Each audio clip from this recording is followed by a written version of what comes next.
This map of the Lower Peninsula of Virginia shows the military standoff as it stood in the first summer of the Civil War.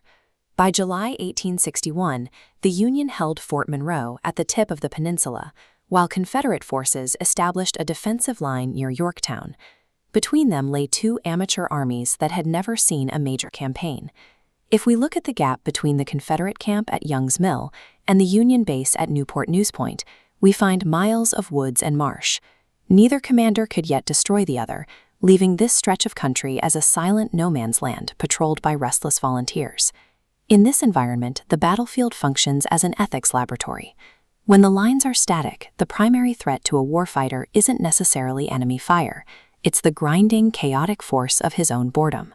Within 1 week in July, this restlessness drove separate units near Cedar Lane to abandon their standing orders. These weren't strategic movements. They were bored men hunting for a sense of glory that no one had assigned to them. These small, unscripted choices revealed a difficult truth about readiness. The friction of war doesn't wait for a major battle to emerge. It is already active in the small, unmonitored decisions made on a quiet Tuesday afternoon. The first failure belonged to Confederate Lieutenant Colonel Charles Drew. A prominent New Orleans district attorney, Drew was magnetic and beloved by his men, but he was also deeply impatient with the quiet life of the camp at Young's Mill. Following a July 4th barbecue, Drew heard rumors of a Union patrol near a local farm. Without informing his commanding general, he took 100 men and 1 cannon out into the night to spring an unauthorized ambush. The trap collapsed before the Union patrol even reached the kill zone.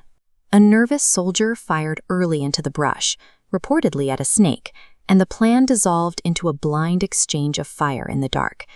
As the lines buckled, Drew stepped into the road to stop his men from shooting at each other. A Union sergeant saw him and fired. Drew died instantly, becoming the first Confederate field-grade officer to fall in the entire conflict. Drew's ambition had carried him past his orders and into a kill zone he wasn't authorized to enter. He lost his life to a mission no one had assigned him. 1 week later, the Union's 7th New York, seen here during their initial muster, committed the same error. A detachment sent out simply to gather firewood ignored their perimeter and pushed miles toward the Confederate camps, hunting for the enemy. The detachment was driven by wounded pride. This regiment had been humiliated by a friendly fire incident just a month earlier, and they were desperate for a fight that would erase the shame of their previous failure. They walked directly into a flanking trap set by Major John Bell Hood. Hood's Confederate cavalry spotted the unauthorized movement and struck the New Yorkers while they were still in the thick woods. The result was total panic. The New Yorkers broke into what observers called a rapid and disorganized flight, fleeing toward the river without attempting a withdrawal. They left behind their officers and a dozen prisoners. While Hood secured a tactical victory, the real discipline appeared in the aftermath. General Benjamin Butler, the senior Union commander shown here, refused to escalate the situation. He reported the loss as a failure of disobedience and insubordination, and both sides held their positions.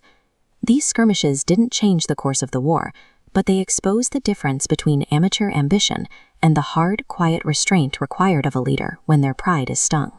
The value of studying Cedar Lane is identifying the character flaws that cause these unnecessary casualties and turning them into operational rules. Maxim 1 is don't appoint your own mission. Real initiative is filling a gap that serves the commander's intent. Freelancing, as we see in red, is stepping outside that authority to satisfy a personal need for glory. Drew and the New York detachment both treated their orders as suggestions. The disciplined warfighter understands that courage only matters if it serves a plan larger than their own name. Maxim 2, train for the chaos, not the parade. The New Yorkers collapsed because they had treated their quiet weeks as a vacation. Hood's men won because they had built the habits of security and flanking during the dull hours when no one was watching. You do not rise to the level of a crisis. You fall to the level of your training. If those reflexes aren't built when life is boring, they will not be there when life is in danger. Maxim 3. Don't take the bait. Every man at Cedar Lane was pulled into the woods by stung pride. Revenge is the most effective lever an enemy has to drag a disciplined unit into a fight they should never take. Generals Magruder and Butler showed that the strongest move for a commander is often declining the fight that their own ego is screaming for. This is the leader who holds command authority even when the pressure to act is overwhelming. They have decided who they are and what they will tolerate long before the moment of crisis arrives. The boredom of an 1861 stalemate might seem distant, but the mechanism is identical to modern warfare.